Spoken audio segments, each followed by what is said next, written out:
Olá, sejam bem-vindos e bem-vindas a mais uma lição introdutória à ética. Na videoaula de hoje, daremos continuidade à ideia de ilustrar na prática como funciona a chamada teoria tríplice.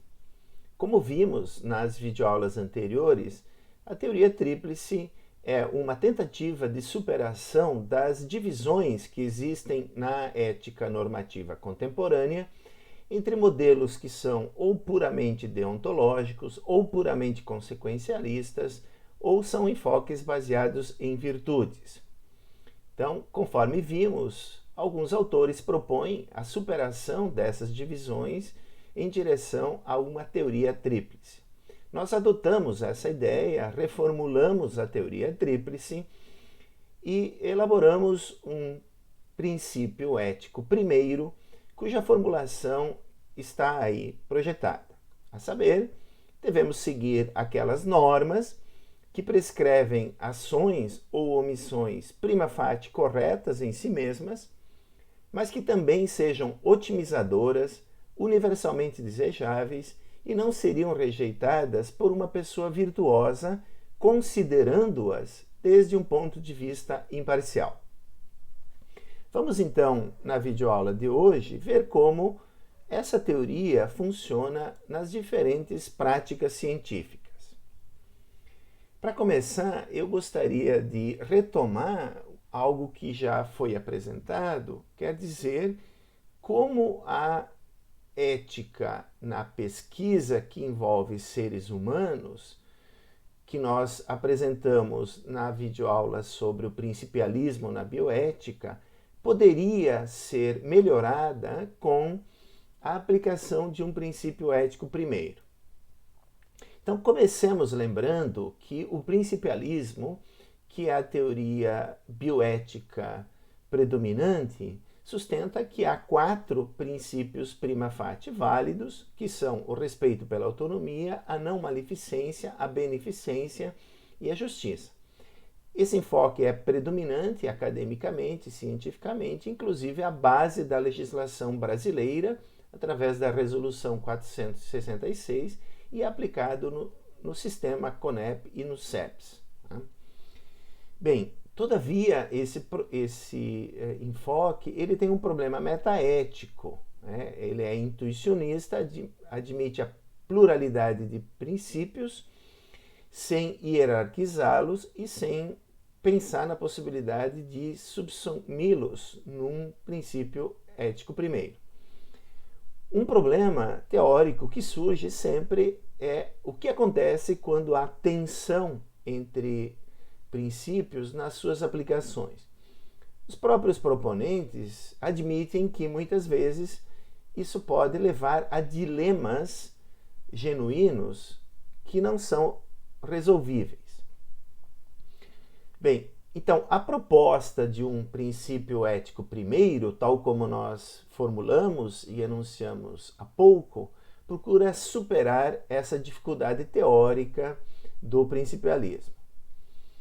Como ele funciona, então, na prática? Lembremos também que desses princípios prima facie válidos, respeito pela autonomia, não maleficência, beneficência e justiça, se segue, e nós podemos especificar, então, uma série de regras particulares de conduta. Por exemplo, fale a verdade, respeite a privacidade, proteja informações confidenciais, obtenha consentimento, ajude as pessoas a tomar decisões e etc.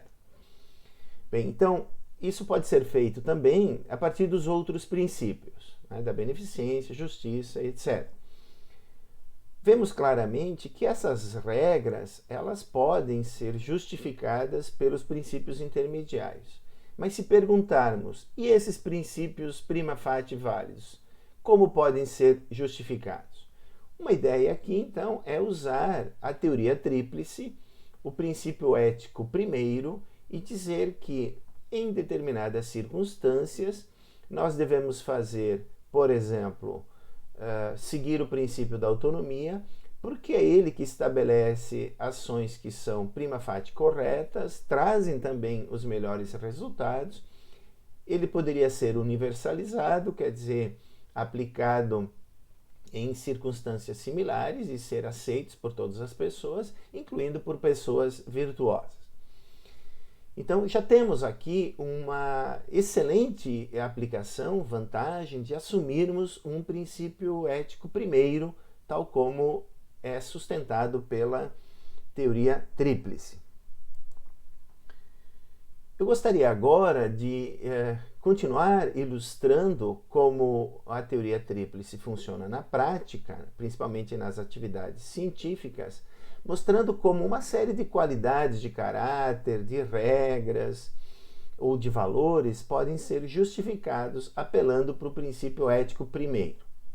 Então, antes é importante também salientar que até recentemente se acreditava numa espécie de visão positivística da ciência, como se a ciência fosse uma atividade neutra, absolutamente neutra do ponto de vista axiológico.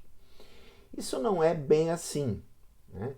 Sabemos hoje que, enquanto prática, né, as diferentes ciências elas envolvem uma série de valores, incluindo talvez o mais básico, que é buscar a verdade, mas há outros, né? Então, o que for apresentado agora é uma forma da gente ver, de fato, que a ciência precisa ser objetiva, precisa estabelecer leis gerais e universais, mas que, enquanto prática humana, ela tem inerente, né, certos valores, certas normas, que podem ser e são justificados a partir da teoria tríplice. Então, pensemos em primeiro lugar numa qualidade de caráter que é esperado de um bom cientista ou de uma boa cientista: a honestidade. O que ela implica? Implica que cientistas não devem fabricar, falsificar ou adulterar dados, né, ou resultados de suas pesquisas. Então, os cientistas têm um compromisso, né, com a verdade. É claro que eles precisam ser objetivos, precisam estar abertos, ter uma mente aberta, sem prejuízos, ou devem cuidar para evitar vieses, né, que muitas vezes são até inconscientes. Quer dizer, a honestidade é um valor que acompanha todo o processo de pesquisa e de publicação dos resultados das pesquisas.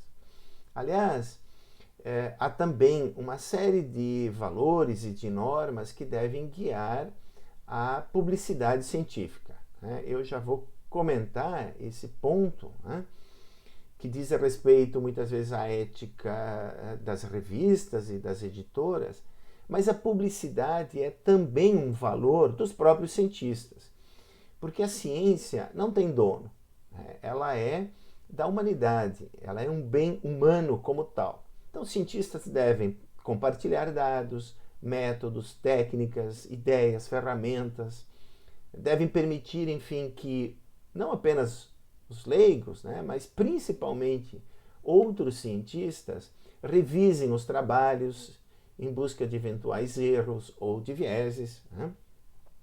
Portanto, os cientistas devem estar abertos às críticas e às novas ideias. Eles podem também, claro, exercer a sua liberdade de crítica, né, exatamente porque o conhecimento científico é um projeto racional de investigação da realidade que está em contínua evolução. Então, sempre é importante ter liberdade de expressão, por exemplo, para superar eventuais teorias que são incompletas, podem ser falseadas e assim por diante, né? Então, a liberdade do cientista é uma norma importante, é um valor importante, é um direito do cientista de propor qualquer problema, levantar qualquer hipótese que se ache importante para fazer com que a investigação científica avance, né? Feito, então, o processo científico, né, e algumas descobertas sendo inovadoras, por exemplo, né, a esses cientistas ou a essas cientistas deve-se dar o devido reconhecimento. Quer dizer, os créditos da pesquisa devem ir para quem de fato merece, né, que trabalhou, por exemplo, até altas horas em determinados laboratórios, sacrificando lazer, finais de semana, feriados, etc. Quer dizer, o mérito é, enfim, uma noção intrínseca à nossa compreensão da justiça, e é justo, então, que os cientistas sejam reconhecidos pelos seus trabalhos, pelas suas descobertas. Agora, há também não só direitos, né, como o direito à liberdade, mas há responsabilidades, há obrigações.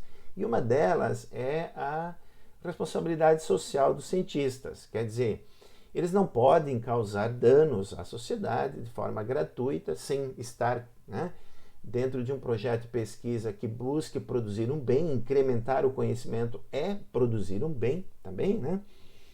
Assim como esses conhecimentos, né, devem ser aplicados em algo que traz benefícios sociais, até mesmo como retribuição ao investimento que a sociedade faz, através de impostos, muitas vezes, no financiamento das pesquisas.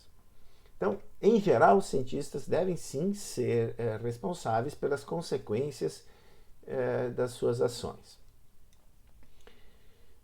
Outro valor importante é que, embora então haja essa responsabilidade social, haja um certo investimento da sociedade na ciência, isso não pode servir de coação para negar ao cientista a oportunidade de fazer o livre uso desses recursos científicos para o progresso do conhecimento.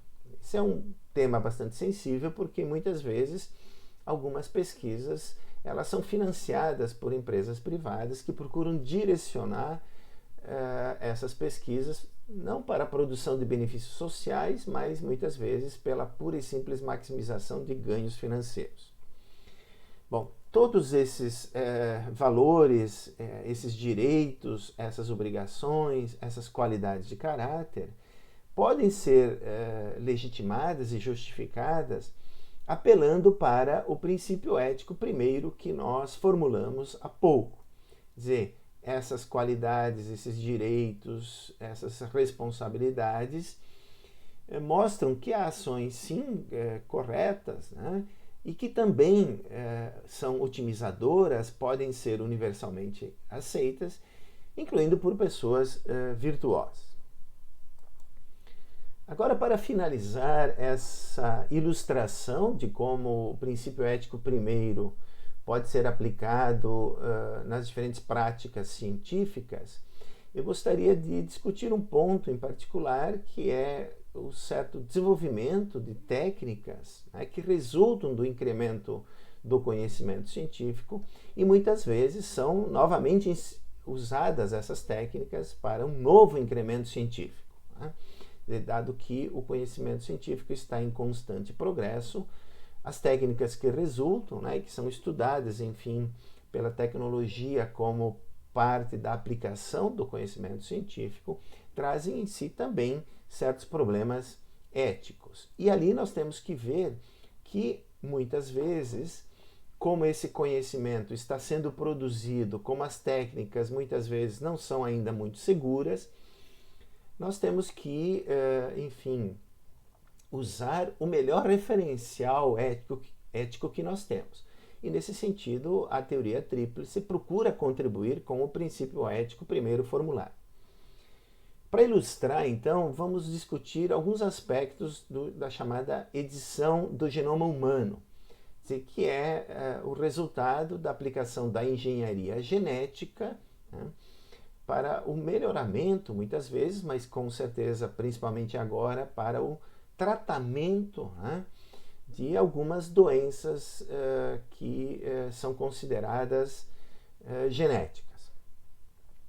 Então, uma questão que nós não temos clareza ainda se digamos, moralmente correto nós usarmos certas técnicas do genoma humano, como, por exemplo, o CRISPR-Cas9, né, que já vem sendo usado para editar o genoma de vegetais, de animais não humanos, e nós podemos também imaginar, né, do próprio genoma humano, se for para, por exemplo, produzir determinados órgãos, mas que se torna problemático se nós aplicamos para modificar células germinativas humanas, como por exemplo espermatozoides ou óvulos, porque os descendentes podem ter, digamos, alguns benefícios, mas como nós não temos conhecimento suficiente para exatamente saber o que acontece, surge a questão de saber se é moralmente correto nós fazermos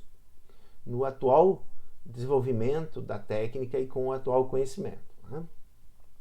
Ou também com técnicas um pouco mais simples, como a chamada fertilização tripla, que não é exatamente no sentido estrito uma edição do genoma humano, mas é também uma modificação das células germinativas humanas, com a intenção, né, de eliminar certas doenças degenerativas. Então eu já vou ilustrar como isso pode ser feito.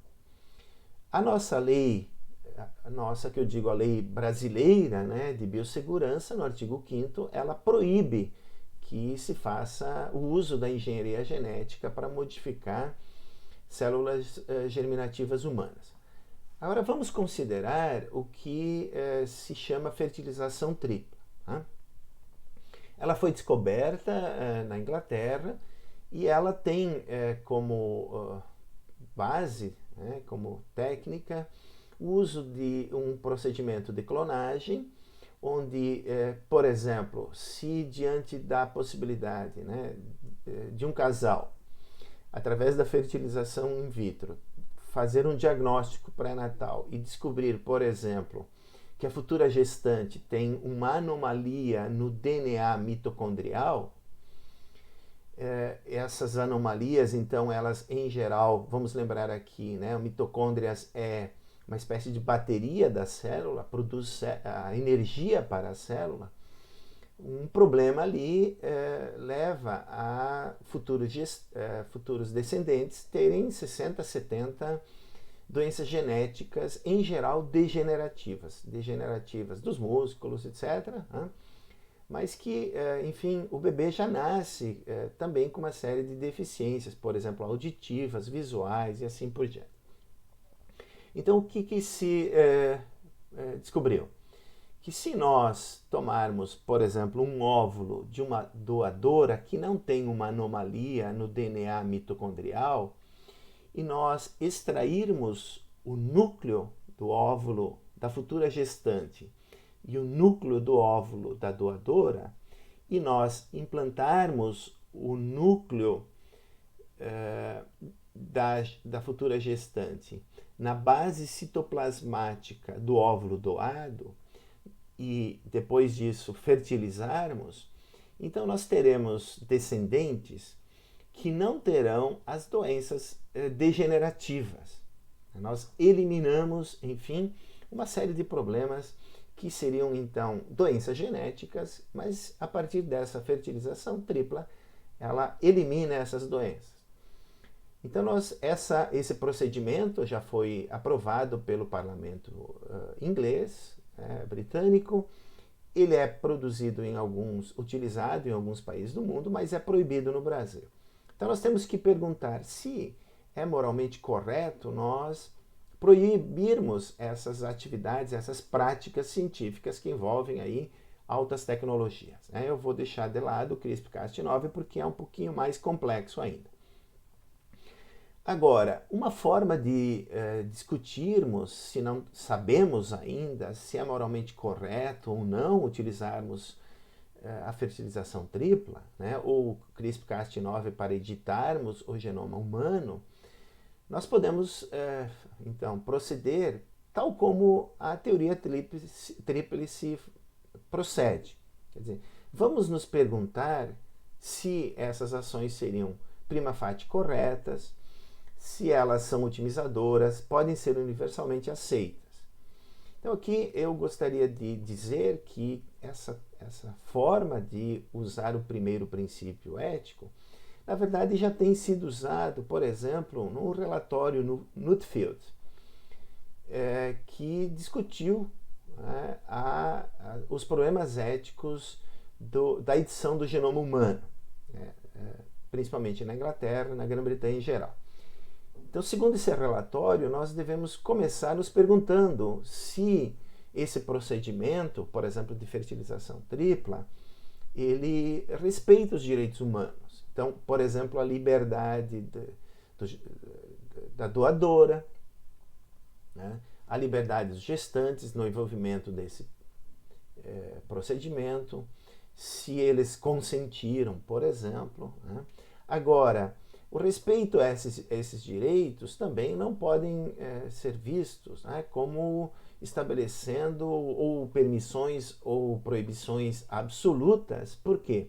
Porque se eles legitimam prima facie essas práticas, muitas vezes, se eles são absolutizados, eles impedem de ver uma análise do que se segue, né, das responsabilidades, digamos, né, pelas consequências dos atos. Em especial, e isso é uma vantagem de uma ética consequencialista, né, que sempre exige que se faça uma comparação com cursos alternativos de ação. Então, nós não podemos assumir uma deontologia, digamos, no sentido ortodoxo, né, e evitarmos essa deliberação moral mais ampla. Então, sempre é importante perguntar o que nós perdemos e o que nós ganhamos com a proibição de algo que se considera em si mesmo correto ou em si mesmo errado, né? Então, nesse sentido, é passível sim criticar a lei brasileira de biossegurança e exigir até uma modificação, porque no caso da fertilização tripla, né, nós usamos a engenharia genética, nós modificamos as células germinativas humanas, mas não há aí nenhum problema moral, nem mesmo pessoa nós temos ainda quando mudamos, enfim, né, o óvulo, substituindo aí o núcleo dele, evitando então as doenças degenerativas que viriam pela anomalia mitocondrial. Bem, claro, aqui então parece que a teoria tríplice nos orienta a usarmos o princípio ético primeiro e questionarmos, né, a moralidade da lei de biossegurança. Uma questão mais ampla ainda, né, esse exemplo que eu dei ele parece mais simples, né, da fertilização tripla, mas as questões envolvendo o CRISPR-Cas9 são mais sofisticadas e nós podemos, claro, e temos ainda essas dúvidas, né, se é moralmente permissível nós fazermos modificações editando o genoma humano não apenas para tratamento, como é o caso que eu mencionei, né, onde se evita 60, 70 doenças degenerativas, mas também se seria moralmente permissível nós usarmos para fins de melhoramento, enhancement, né? Ou aprimoramento, quer dizer, potencializar características físicas, psicológicas, mentais, humanas, para além de um certo padrão que é normal da nossa espécie. O que a teoria tríplice teria a dizer sobre isso? Ora, claramente, para fins de tratamento, se é efetivo, eficaz e seguro, sim. E se nós temos algum tipo de dúvida em relação ao estágio nosso do conhecimento na aplicação dessas técnicas, como o CRISPR-Cas9, por quê? Porque nós não conseguimos prever consequências mais a longo prazo e que, enfim, podem trazer mais malefícios do que benefícios para futuras gerações. Então, a teoria tríplice aqui recomenda uma norma, né, o chamado princípio da precaução, que exige, então, que a gente adote uma espécie de política de moratória, por enquanto o nosso conhecimento científico não progride o suficiente para percebermos e termos, né, mais clareza, sofisticando essas técnicas e assim chegando a um estágio onde os benefícios serão maiores do que os malefícios, ou eventualmente evitando todos os danos. Então, usar nessas circunstâncias, né, de ausência de conhecimento e de incerteza em relação aos benefícios potenciais, é sim algo que a teoria tríplice recomenda, porque ela exige que a gente siga normas, por exemplo, o princípio intermediário da precaução, que estabelecem ações corretas em si mesmas, otimizadoras, universalmente aceitáveis e que não seriam recusados por pessoas virtuosas. Bem, com isso, então, nós finalizamos mais uma ilustração de como aplicar a teoria tríplice, o princípio ético primeiro, nas nossas atividades científicas. Por hoje, então, eu fico aqui, mas convido vocês a assistirem à próxima videoaula, onde eu discutirei outras questões envolvendo a teoria tríplice e suas aplicações práticas, agora em domínios de pesquisa que envolvem, por exemplo, a publicação, né, de resultados de pesquisas e também na discussão sobre as especificidades ou não de pesquisas nas humanidades. Então, até lá!